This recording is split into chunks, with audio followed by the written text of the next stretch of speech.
Yo, it's Ed Trey, we taking over the airwaves. Couch talking legends, vibing in the den caves. Keep your ears open, we about to elevate. Conversations deep as oceans, never hesitate. Got the crew rolling in, wisdom we ain't losing. From the streets to the stage, hear the voice is choosing. Every laugh, every tear, we gon' celebrate. It's more than just a show, we cultivate the faith. Couch up, yeah, we turn it up, let's go. Ed Drake in the mix, feel the vibe flow. So excited to be here with my brother Julien. What's up, Ju? How are you? Good. That's what's up, man. So glad you're on here. Glad we can create some content for my podcast. And like I mentioned to you yesterday, I really wanted to dive into your interests, Pokemon cards, how the hype is right now with those things, gaming nowadays, how it has evolved from when I grew up, till now, and just gonna pick your brain and just gonna have a conversation. So let's start with Pokemon. So what made you get into it? What made you want to start collecting? Because before you were mainly into Spider-Man and the Spider-Man video games and collecting Spider-Man memorabilia, stuff like that. So just tell me a little bit about that. Well, I still collect Spider-Man stuff, but I just started getting into collecting Pokemon again because I just felt like I wanted to. Why? Because of its popularity. Well, the design on the cards are so unique, and the illustrations are just so cool to see. Even on the most recent ones, the newest ones have such a cool design. There's this one Charizard one that has Charmander, Charmeleon, and then Charizard, and it's a special illustration, right? And it's in the recent Phantasmal Flame set, and it just looks so cool with all three of them on there, and I just like seeing the art, and the art is the best thing to me. And those cards might cost a lot, but it's just the way they create those cards and put thought into what they're gonna do, like in the foreground, in the background, what tiny details they add. It's just it's a nice hobby. So on that one particular card, it has all three types, from the first stage to the second to the third, right? That's pretty cool. Yeah, no, when we've gone to the card shows, seeing all the vendors, have their collections up for sale, whatever they have for sale, and then just seeing the amount of people that are there, all different types of people. We're talking about from little kids to grown adults, and people, from all walks of life that you never thought of or would even consider seeing there are there. Yeah. Because it's so popular and it's so diverse in the way that because it's a game, right? It's a game. It's what's the abbreviation? TG whatever? TCG. TCG. There you go. TCG. Trading card game, right? So that's what you refer to these type of cards, right? But what interests me again is the different types of people. Mind you, Pokemon came out or started to become popular when I was growing up. Yeah. I remember it was in middle school. So I was like in 95 when I believe it first came out. The cartoon. Then the trading card game came out, right? Yeah.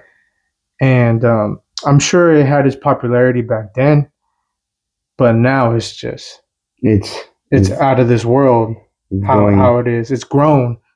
It's 30. They hit the 30-year mark. 30-year mark. Right. Yesterday. Yesterday was a 30-year Yeah. Pokemon Day. Yeah. Yeah. So I know a lot of the people we've seen are the people like my age, Mm-hmm. that grew up, and I think it's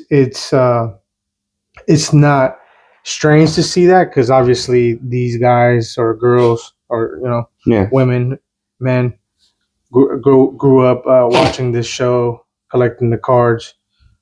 Rightfully, they would want to do it not just because of the popularity, but if you hit on a rare card, Oh, it's a good feeling. It's a really good feeling. the investment. Now with sports collectibles and with trading card game collectibles like that, all types of different memorabilia, the industry has grown. Yeah. And it's considered a type of investment where you can sit your money into. You buy a card, let's say, you hit on a card that's like you said, $500. You've hit a couple. I've hit. Those are pretty cool. I've I hit mean, a couple cards. I've gotten pretty lucky. The times that we've gone, especially the in the summer last year, right, where we started, I believe, going to the card shows with Sergio, our other brother, and when you hit on those first two, how excited you were. I was excited too. we was yelling, screaming. You know what I'm saying? It just the excitement of hitting on the card, right?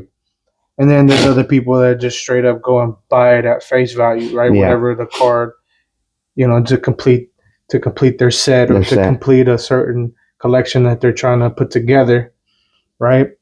I think it's a different type of approach, two different types of approach, maybe a couple different type of approaches that you would go into this type of investment, right? But like the excitement, the high you get, right, when you open up a pack, when you and Marina, Sergio, Christian are over there opening up packs and hoping and praying that you hit on something good, it's a thrill, right? It's a thrill. Just like anything else. But yeah, it's been pretty cool to see you grow your collection.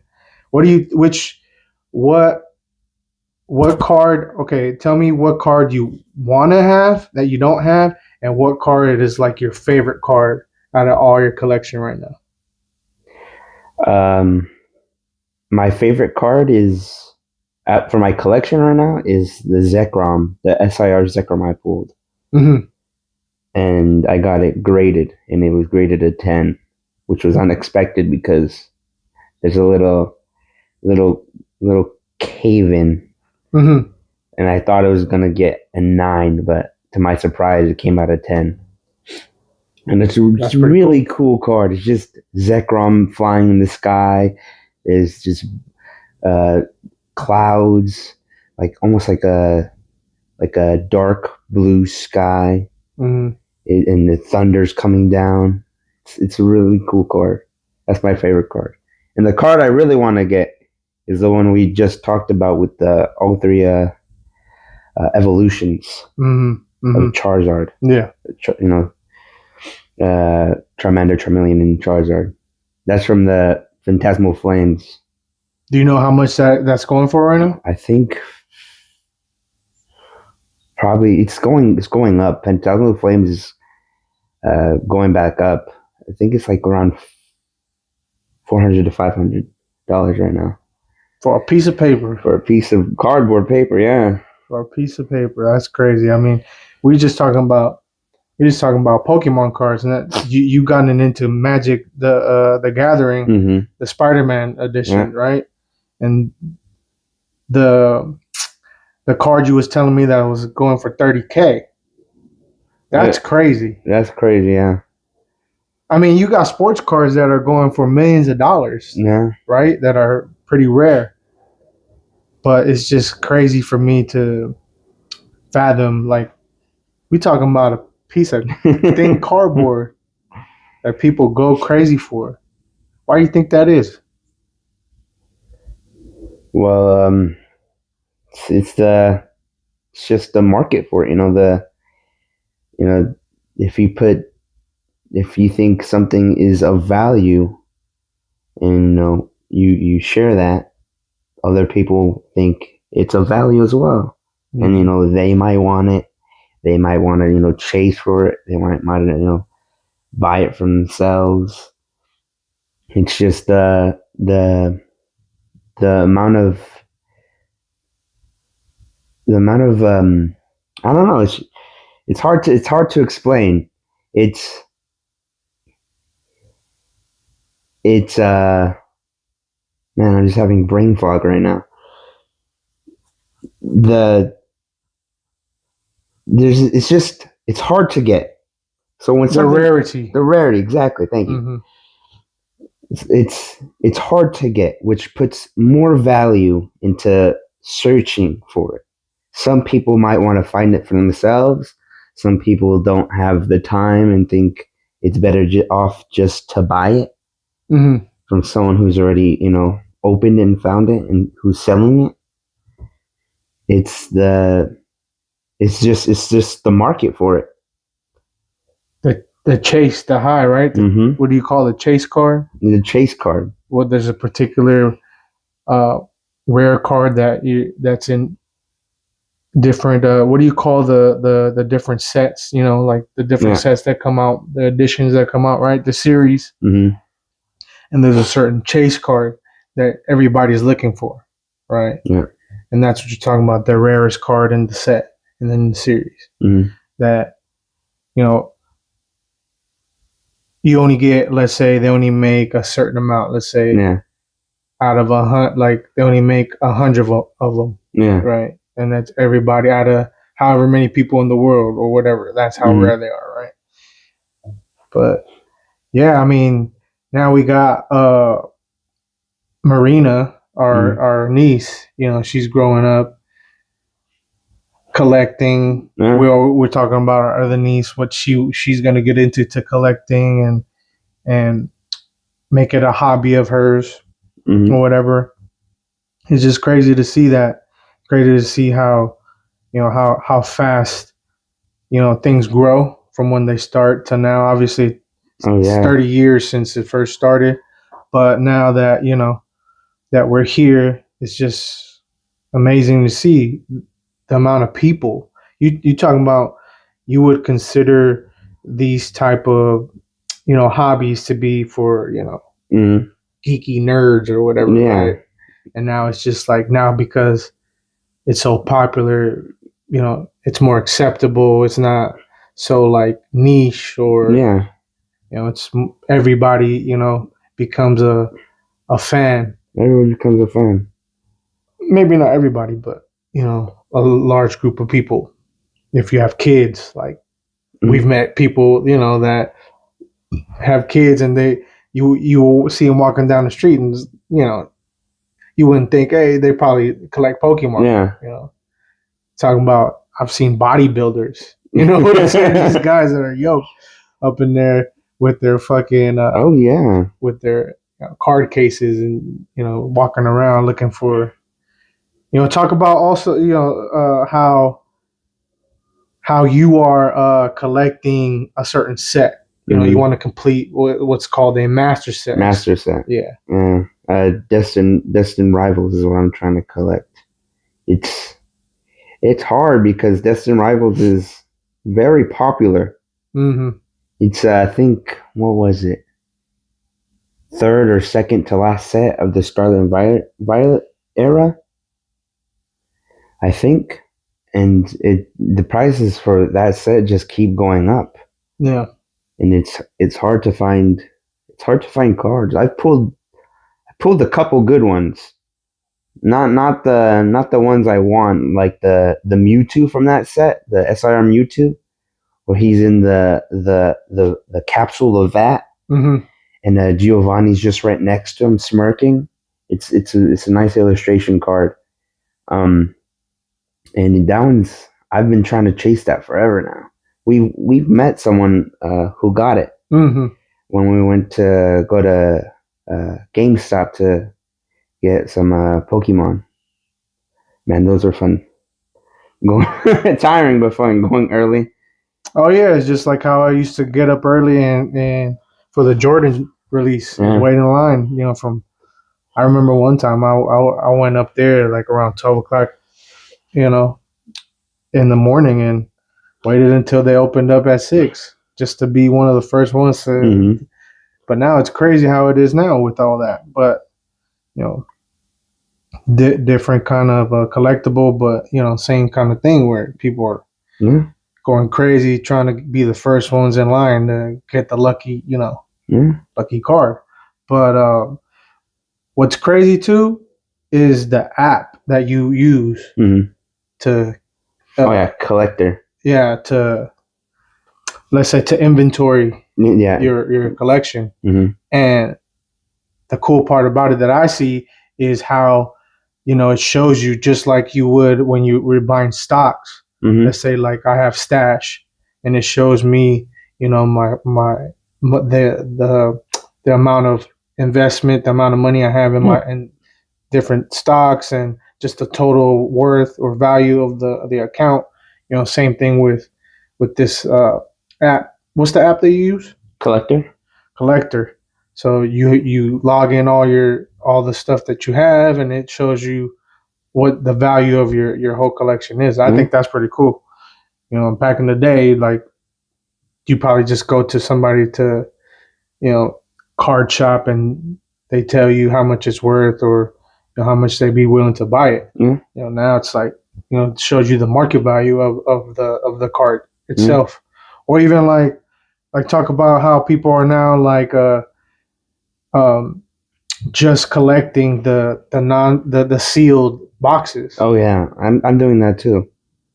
Sealed boxes, because those go for pretty petty too.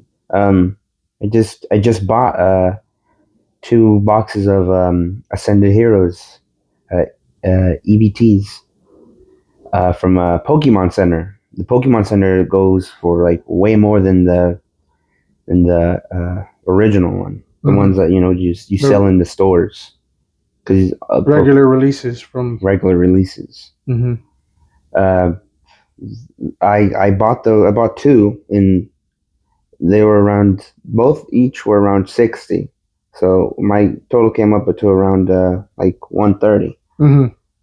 But when they're selling on the market, they're going for around like 200 and above each. So, you know, those are investment as well. If I just keep them sealed and, you know, don't open them. But you have seen. Well, I remember you were telling me, you know, just recently that there has been a dip in the market. There has been some pullback. There was a big dip in the market. There was a dip from December, from late November to early January. There was a dip. But you know, with the marketplace, you know, it always fluctuates. You know, going up and down. You know, some people think the Pokemon market, you know, might, you know, finally go down after so many years of people, you know, just buying out stores, you know, waiting in line early at, you know, Target, GameStop, Best Buy, you know, anywhere they sell Pokemon cards, you know, just to sweep the inventory so they can resell it themselves. But yeah, you know, it's always fluctuates. It's going up now, from what I've seen. The market, just like the stock market. Yeah, just like the stock market. It's going back up. I think it's going to keep going up until the next set. I forgot what it's called. It's something order set. I don't think a lot of people are looking forward to that set. But the next one is I think it's called Rising Skies. I'm not sure. I have to look that up. But that one looks pretty cool. That set. And then yeah, it's hard to find Pokemon, you know, you have to, especially online. Well, we went yesterday, remember? Yeah, we went yesterday, to Best Buy to try to see if you get the new release, but I guess it was only around Sergio's area. Yeah, yeah. He even told me, that those places we went to were just not, not good for their inventory. Yeah, yeah. The last couple times that we gone to those Best Buys, they haven't really had No, anything good. no. Only Magic. They have a lot of Magic. Talk a little bit about Magic, dude. Like, have you bought any more? I know you and Julian. I mean, you and Sergio, Christian were started to play, and in the beginning. Magic is hard to learn. It's a lot of steps and a lot of understanding of how the cards work. And, some cards are just hard to beat. Yeah. If you don't have, say you're playing like an any card deck. Mm-hmm. Like you can grab any card from any set into your deck and build it. Yeah. And, if you don't have something that can, counter that card that your opponent's playing, it's hard to come back from that. Mm-hmm. Do you think? I feel like Magic people play it more than collect cards. Yeah. Like, obviously, they want to get the best cards to have when they play, but I feel like Pokemon's a little different. Not many people buy them to play. It's more like to collect. Yeah. But I feel like Magic is more of an actual trading card game that there's tournaments. Yeah. There's conventions on it, whatever. But do you see it like that too? Is my assumption correct? Like it's more of a, like people do that more. They play more Magic than they would collect. I think people do play more Magic than they collect. I mean, you could also collect some cards. Some cards are valuable, like in the Spider-Man set. Not a lot of people like playing that set because it wasn't really well thought out, but the art on the set is pretty cool, and there's a few there's actually like a lot of cards that are valuable in that, like the Gauntlet one I was showing you, the Infinity Gauntlet one. That one's $30K. $30K. I don't know if it's still $30K, but it's still a pretty penny. Yeah. I got the low tier one. Yeah. The $60 one. I pulled it from a booster pack. Yeah. I was surprised because Samira picked it up for me. Oh, okay. She had good luck. It was cool. It was the Soul Stone card. Yeah. I was really surprised. Like, no way. Yeah. I think it's gonna, because it hasn't really dipped. So I think that card might just stay at 60 or just maybe go up. I don't know. Yeah. That's crazy. I mean, again, all this stuff, talk about these collectibles, and we're just talking about like Pokemon, really. You got the sports cards, the memorabilia, like the signed jerseys, like when we went to go get my jerseys signed by Patrick Willis and Frank Gore. That's another realm. I'm sure it's much bigger than it is Pokemon, but it's up there. Pokemon's up there. Maybe it's just as big, or who knows? I mean, that's just what I see. I mean, sports cards have been around longer, and sports memorabilia has been too. But Pokemon's getting up there. It's competing. But for something that used to be pretty niche, it's gotten up there. Let's switch gears real quick and talk about like the video game community. How it's changed and how it's evolved after many generations of when it started. Yeah, it's pretty cool to see. You got VR now. You got the consoles that you look at these games that look so lifelike, and we can dive into how I kind of was jokingly saying that when you were playing Red Dead Redemption 2 last night, how you might be actually playing, somebody else's reality and they're not realizing it. Like how we've talked about how we are in a simulation. Yeah.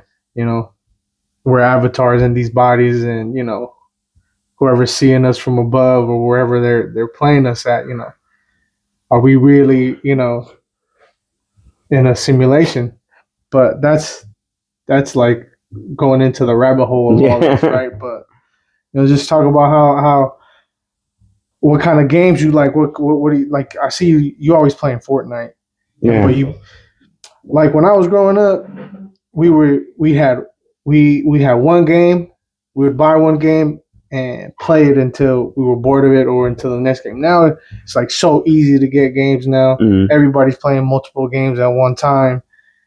It's different.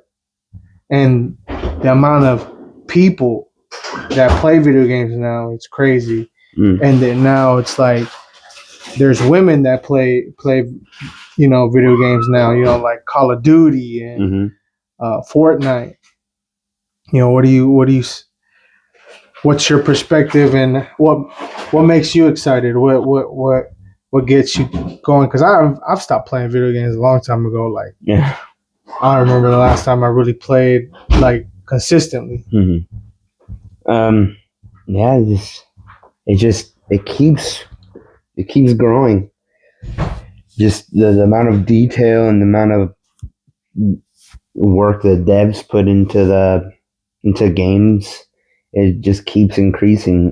It's almost like you're just watching a movie. You're playing the movie. Yeah. Like you dictate the outcome. Like in Red Dead, I'm currently replaying that, and it's just like playing a movie, and it's an open world. It's beautiful. It's there's interactions, so many interactions with just NPCs you could do. You could either help them, or you don't have to help them. You could shoot them if you want. That's crazy. You could literally do anything in those types of games. Yeah. And it's fun to see what they implement and what they can evolve. Like for GTA has been like GTA 5 has been going on, especially online, for like 13 years now. And they've been updating stuff for online over the course of those 13 years. It's becoming very fun to do when you're new to it. Because if you've been playing for 13 years, it gets old until an update comes. And then you're on that update for a while until, you've done everything you need to do in that update. Like recently, the Mansion DLC came out for that update. And that was pretty fun because usually for updates, they bring in new characters or, bring in old characters. And for the past 13 years, everyone was expecting Michael to come back. Like, where's Michael? We already had Franklin. Trevor was, was the original person, the first person to come back in online. Then it was Franklin, and nobody knew when Michael was coming.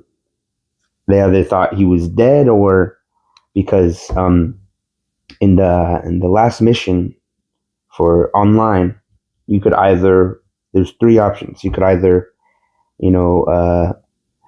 go.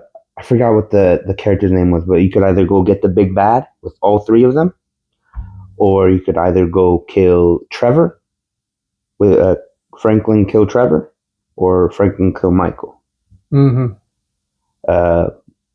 So, and people were speculating which was the canon event, which one was the real outcome. And for online, it was the third option, C, where they all went to go get the big bad. pull the and kill him, and get the money from the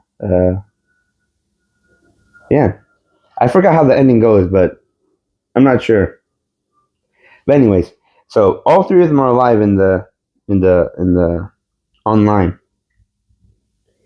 But my point is, it just they keep on evolving something.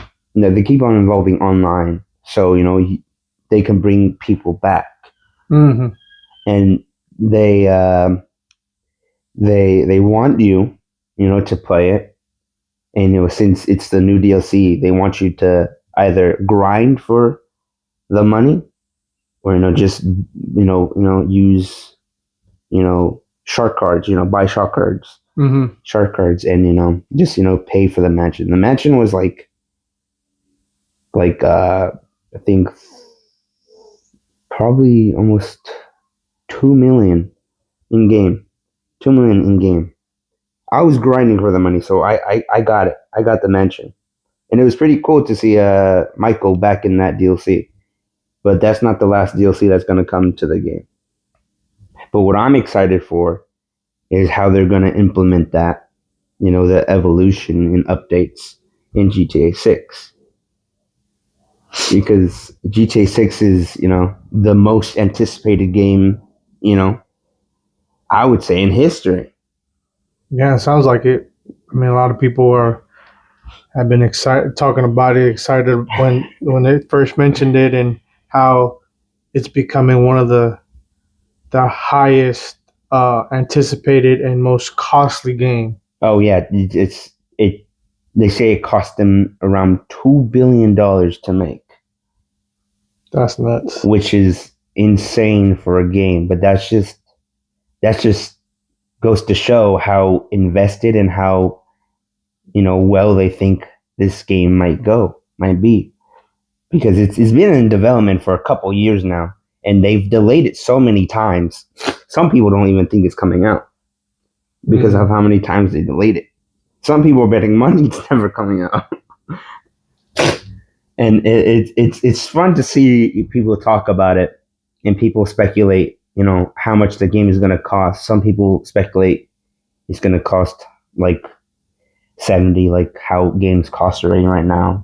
Prices of games, just keep on rising. Games used to be like, $40 to $50. Now they've gone up to 70. And there's all these add-ons to games, like you could get like a deluxe edition, gold edition, collector's edition. Yeah. Just and it's just up to the consumer to see what they want and how invested they are in the product. And I'm it's just I'm in the hype. I'm excited for the game. I'm telling Alfredo, everybody I know, how excited I am, and that if I'm able to, I really want to get the collector's edition because of how hyped I am for the game.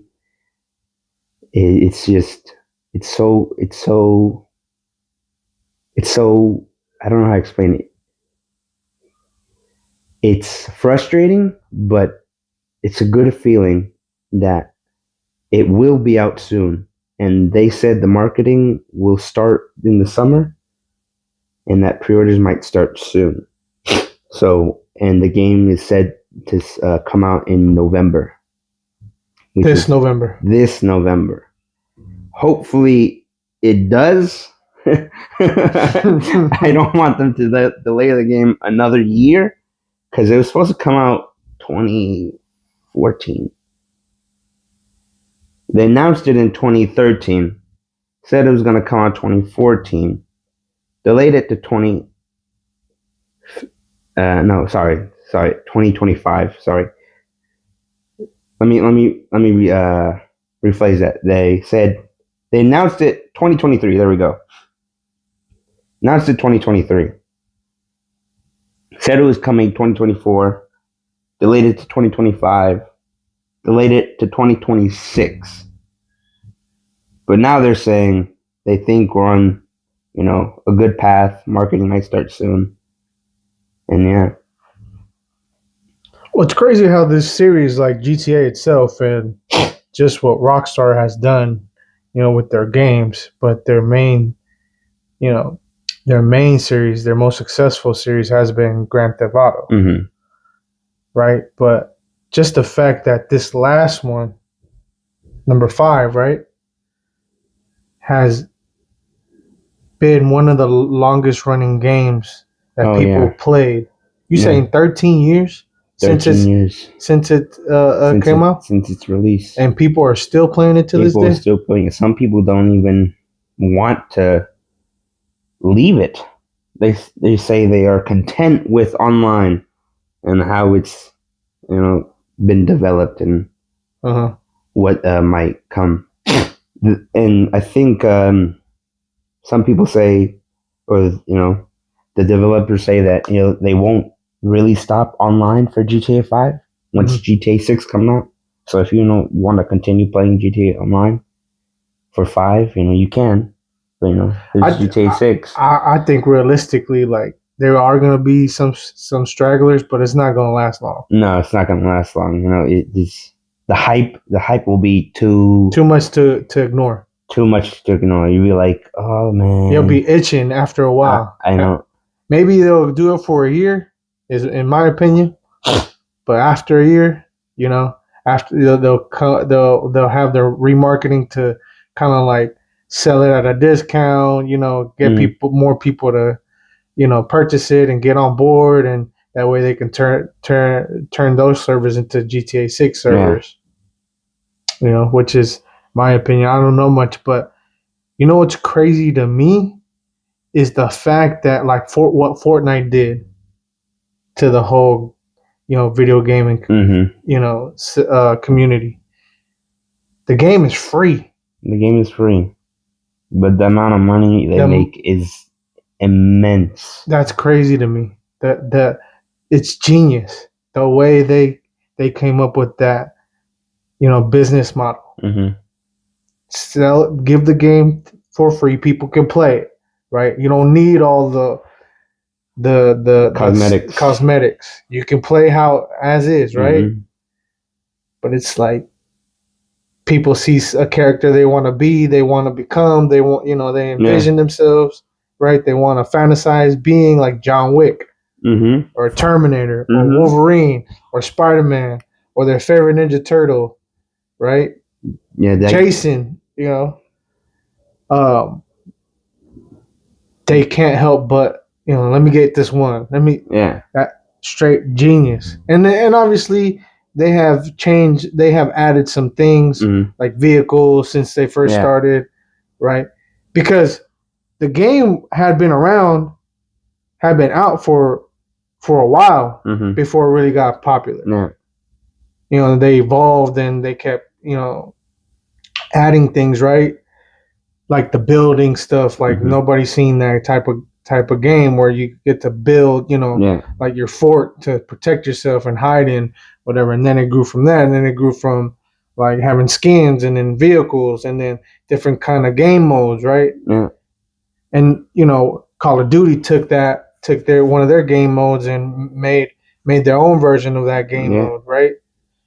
So it's crazy to me how this game itself has changed the whole video game, game. Yeah, it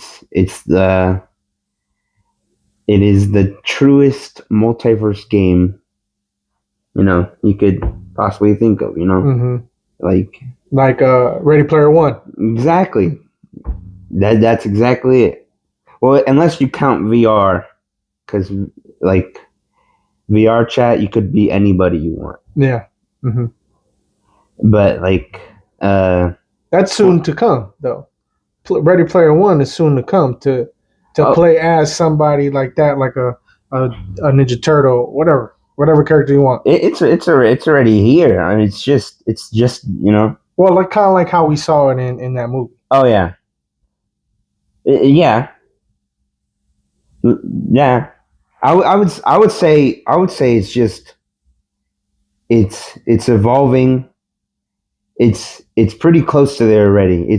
But it's just going to keep on evolving because you already have people buying stuff like like uh like hand movements, like you can put things on your hands, which you can move individual fingers in VR. You could also move your legs independently. Move your body, just like body sensors. You could also have like a vest that that vibrates through your chest, your back, through touch. There's already items for that, and like you can go to places to play video of VR games. Exactly. You could, They have the whole body suit, like they have like a first person shooters and shit like that, right? Third person shooter, whatever. I don't know the terminology, but you get what I mean, right? You go to a place and you rent out these rooms where you can play these games, right? And they got the headset, they got the gun, they got the whole nine. They got the whole nine, and it's insane how how evolved things are gonna get and continue to proceed in the future. What do you think are the downsides to all of this? I mean, I have my opinion, but I want to hear what you think. Well, the main downside everyone knows is determining what is reality. Yeah. That's the main thing. Is it so? You think like are people aware or they're in denial? I would say some people are aware, and some people just accept it as it is. Some people go into VR, thinking, this is really me. I could feel myself, in VR. I could, be who I want to be, talk to who I want to talk to, say what I want to say, and they can feel like they can feel the way they want to, but that's not truly reality. They're escaping from it. That's the biggest downside, I would say, when going into things like that, escaping into, like they say, the internet to release your frustrations or, whatever you want to say or talk about. Do you believe there's because you play a lot. I play a lot. Let's be real, right? But do you believe like you can have a balance? I'm 100%. I 100% believe you can have a balance between fiction and nonfiction. Reality and whatever fantasy. Fantasy. Thank you. That's what I was looking for. Fantasy. As long as you're able to determine what's real and what's not real, I think you can be good, have a healthy life. Exactly. But as long as you know that. Do you feel like games are addicting? I 100% feel like games are addicting. I mean, I'm just asking because I don't want to determine or put words in your mouth. No, that's why I'm asking this question. Games are addicting, but like back in the day, or like when I was younger, when I wanted to play, or when I saw you and Sergio play Call of Duty, or play GTA. I've always wanted to join you, and sometimes you'd let me, but as long as mom doesn't know. Yeah, exactly. And or if I wanted to buy like a game for myself that was like had violence in it, I'd have to talk to my mom and convince her, try to convince her, and to say yes, because parents. Your parents, back then, and even parents now, they're trying to be aware of those things. If I, let my child play this game, what are the consequences? What are the consequences? Are they going to implement what they hear or what they do in that game into real life? Yeah, that's something to think about. But I think it has so much momentum that this is just our culture now. Technology is here. I don't think it's going anywhere. We just have to learn to manage the risks that come with them, and remember that we are humans that need to have real live connections, not just with people, but with our environment. Right? Going outside, getting fresh air, talking to a real person one-on-one or in a group setting, going outside and grounding yourself, walking on grass, on dirt, barefooted, going to the park, to a forest and walk, right? Because that's gonna, invigorate you and help you feel much more connected to yourself, right? Mentally, physically, emotionally. I think these things are so addicting and grab us and hook us that we forget. We forget about what we actually need to do to be, right in our minds and in our bodies, right? But not to get too serious, because this is a much more fun podcast that I wanted to do with you. But I think I want to just end with Spider-Man sucks, bro. No, it doesn't. Everybody, just to let everybody know that Julien is a huge, and we're talking about huge Spider-Man fan. We've celebrated his birthday as Spider-Man themed for I don't know how long. The man's just a Spider-Man fanatic, I think, and we just bug him a lot with that.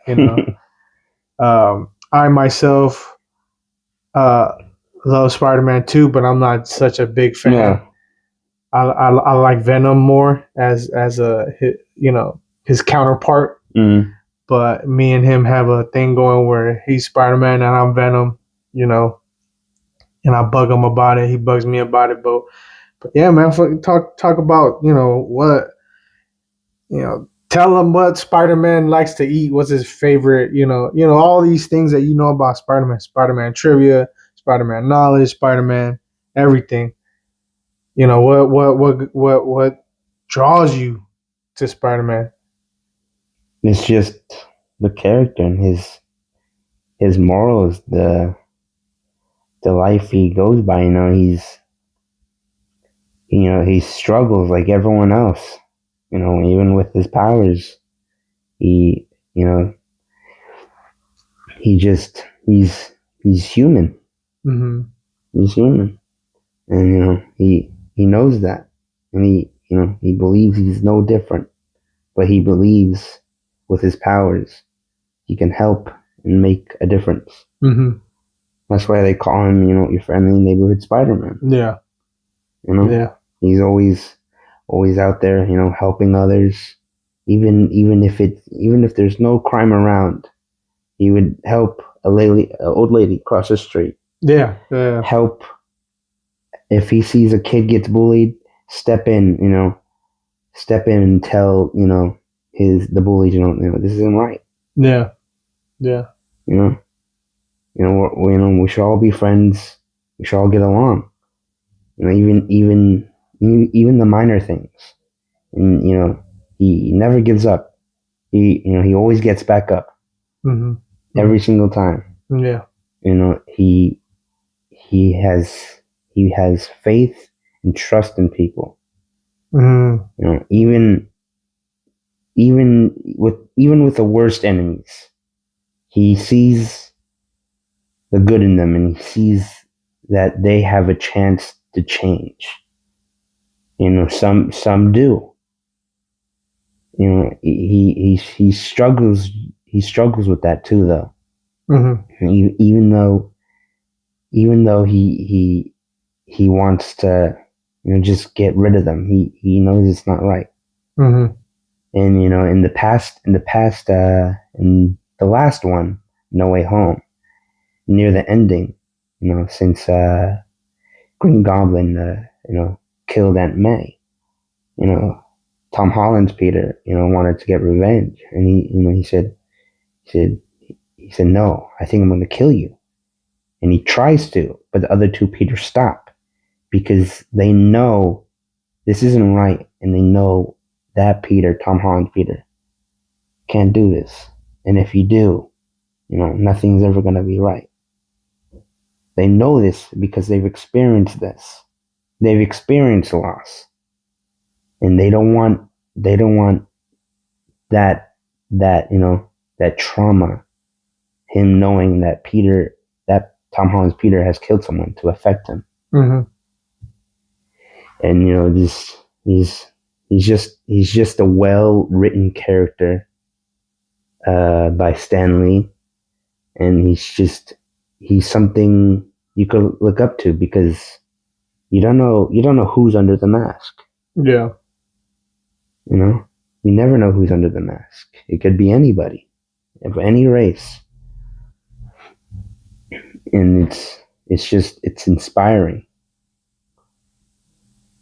He's such a inspiring character, to look up to relate, because even with so much struggle, with so much loss, there's always a way and always a path to get back up, to find yourself, to get through.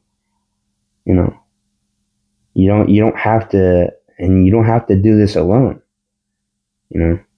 There's always somebody to be by your side. There's always someone, to find, to help you, to get you back up too.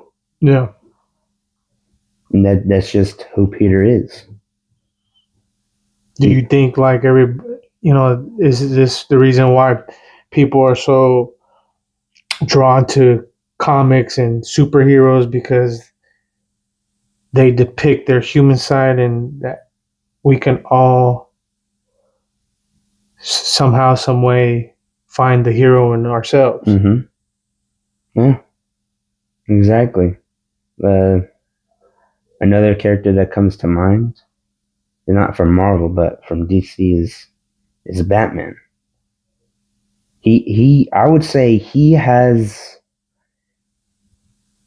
almost the same morals as Spider-Man, but with a bit more, with a bit more darkness. Mm-hmm. Because Spider-Man doesn't kill, Batman doesn't kill. He knows if he crosses that line, he can never go back from it, and he tells himself that. But for Batman, seeing your parents, get shot in front of you, changes you, and he's rich, but with someone who's that rich, he still struggles. Yeah, I think that's a real part of life. No matter how much money you have, you're always gonna have struggles. But, exactly. But yeah, I think it's a good way to put it, and a good way to see things. Whether you are relating to a comic book character, or even like a real life hero. Mm-hmm. I think we all can find something we could relate to, and find something that's similar within ourselves. Mm. So I appreciate your time, bro. I think this was very fun. I think I got a lot out of this conversation. I hope you did too. Oh yeah, I enjoyed it. And I hope everybody out there, whoever watches this, enjoys it and also gets something out of it. If you could please, help support the channel, like, subscribe, comment, support it in any other way you can. We surely appreciate it. With that being said, thank you, my brother. Of course, thank you. Till next time. Till next time. This is good. Love y'all. Peace.